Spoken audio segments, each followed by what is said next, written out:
கன்னியாகுமரி மாவட்டம் குளச்சலில் திமுக மற்றும் நாம் தமிழர் கட்சியினர் இடையே மோதல் ஏற்பட்டிருப்பது பெரும் பரபரப்பை ஏற்படுத்தியுள்ளது.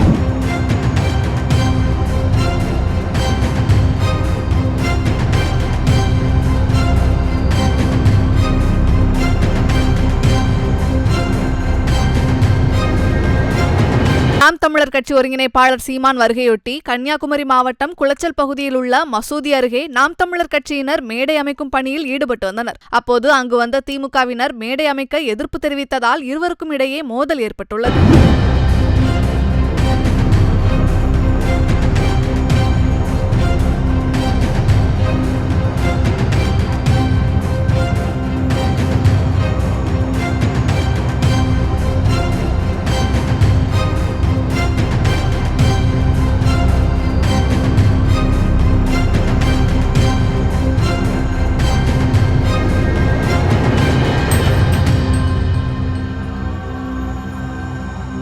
செய்திகளை உள்ளது உள்ளபடி தெரிந்து கொள்ள ரெஃப்ளெக்ட் நியூஸை சப்ஸ்கிரைப் பண்ணுங்க.